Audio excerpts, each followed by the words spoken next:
working at Leo Burnett, major ad agency down in Australia. And so I was there for about 5 years. And then I came back to DC where I had grown up and I had family here, and I landed a job with Ogilvy. And so I was in the world of marketing and advertising for a long time. And shortly after I started at Ogilvy, we began a group. This was in 2004. We began a group that was focused on digital marketing and specifically social media. And in 2004, I mean, this was pre-Facebook, pre-Twitter.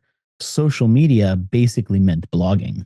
And there were all these blogs that were becoming influencers. And so I thought, well, if I'm going to start working with blogs, I should probably understand it. So I should start writing a blog.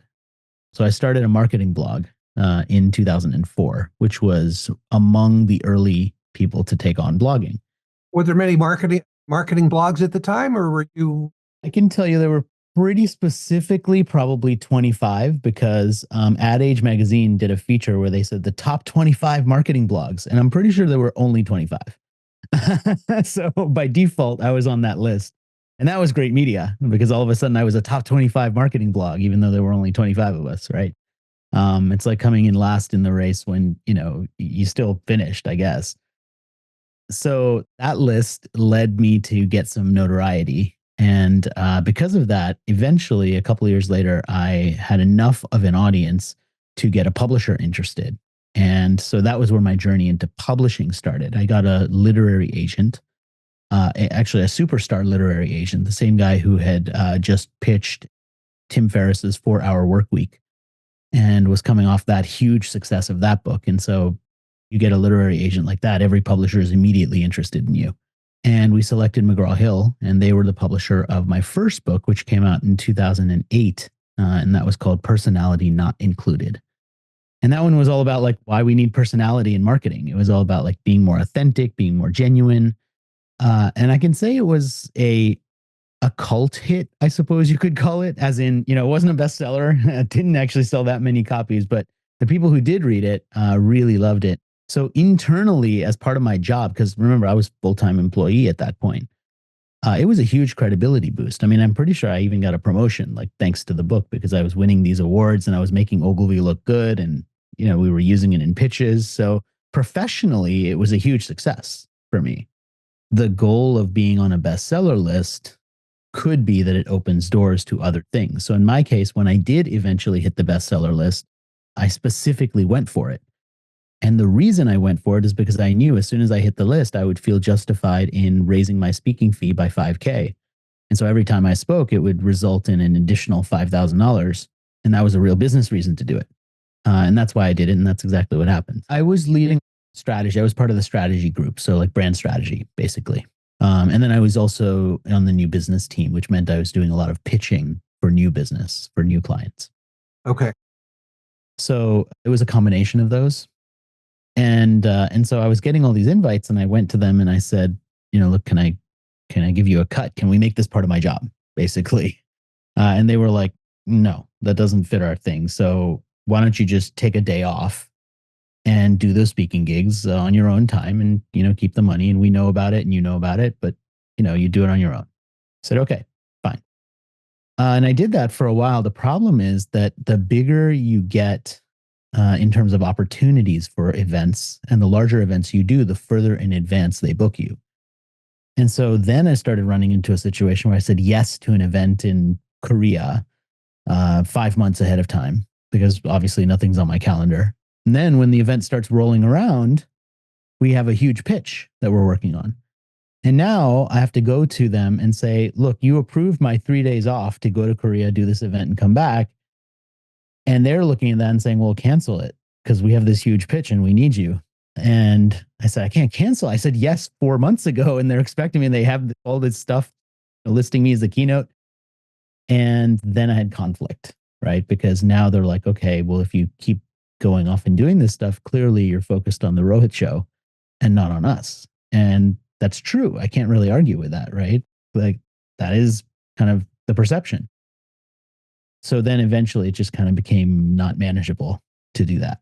So when you left Ogilvy 10 years ago, 2014, that's a big leap into your own business, right? You're a company of one, essentially. That's a big leap. And a lot of people wouldn't have taken that leap. I would argue most people won't take that leap. The leap from the world of a paycheck every 2 weeks or every month to the world of, well, I don't know what I'm going to get paid next because it's up to me to generate the revenue. If you can remember back then, how worried were you that this was a good decision? Well, and I also had two young kids at the time, right? So that makes it even scarier. It's hard to remember how worried or panicked I was in that moment because I kind of see the success that came after now. But I would say that the one thing I did think about is, okay, I knew what my salary was at Ogilvy and I knew what I was making speaking. And so I kind of thought to myself, like, as long as I could replace what I was making at Ogilvy with my speaking in the first year, sort of like breaking even. Plus, speaking, I mean, you know as well as I do, like getting paid to show up for an hour on stage is a lot less work than coming up with an entire brand strategy and being on the road for 3 days, working 18-hour days preparing for a pitch. Right. So, I mean, lifestyle wise, you are spending a lot less hours in this intense, stressful type of role. And so I wasn't that worried, I don't think, financially, because I knew that I could replace that revenue based on the trajectory of my speaking career. What I was a little more worried about is it going to be sustainable? And honestly, cash flow is another big, question mark, because like the other thing you think about is, I could book a speaking gig 6 months from now, but I don't really get paid until 5 months from now. and you still got to pay the mortgage every month. So, I mean, that's the challenge. And so the next big career change was not just Rohit as thought leader, author of books and speaker. It's Rohit as publisher of other thought leaders or aspiring thought leaders. What led to that decision? So I did my first book under Ideapress in 2015, a year after, right? So I had been on my own for a year. I knew I wanted to write this new book. At that point, I had done 2 books traditionally. And my second one was a lot less pleasurable of an experience than my first one. And so after that, I was really disillusioned with the world of traditional publishing.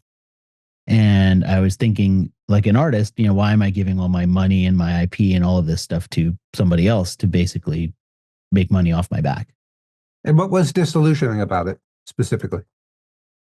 The lack of quality, the fact that I was treated like an employee in not a good way.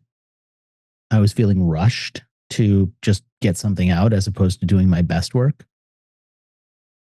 I did not feel like I was working with, at least with the team I had, a lot of talent was missing, I felt. And I just honestly, I mean, at that point, I'd spent my career working in creative roles with really talented people. And I knew what the talent of people was out there. And I knew that if I had done this myself, I could have done a much better job with the people that I would have hired. Not me personally, but like the people I would have hired to work on this book. I could have made it much better. And also, I was just culturally, I mean, I was paying attention at that time. I was writing about trends. I was paying attention to cultural signals. And at that time, there was a lot of media attention around artists like Beyonce and Taylor Swift kind of saying, we don't need the record labels. We'll just go direct. The audiences love us. Like they hate the record labels. Why do we need them? And so I thought, well, why don't I think the same way as an author? And so my first big challenge was to figure out, like, what does publishing take? Like, how do you publish a book and not give up anything that you would want to make it a quote unquote real book, such as beautiful printing, distribution in bookstores, foreign rights translations. And so I spent the next 3 years really just picking the brain of anyone who would talk to me about publishing, and sometimes hiring them and paying them for their time, if they asked, to educate me on everything about publishing. And that was kind of the start of the journey. And I did my first book in 2015 through that model. It hit the Wall Street Journal bestseller list because at that point I knew what I was doing.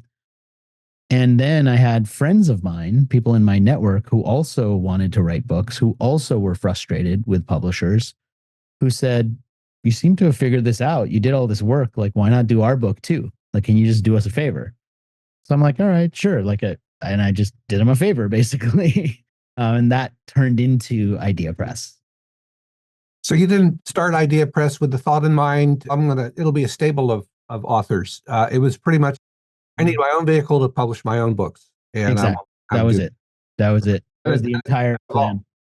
In fact, so much so that I made the branding mistake of having a logo that we didn't actually even own. It was just like a stock image.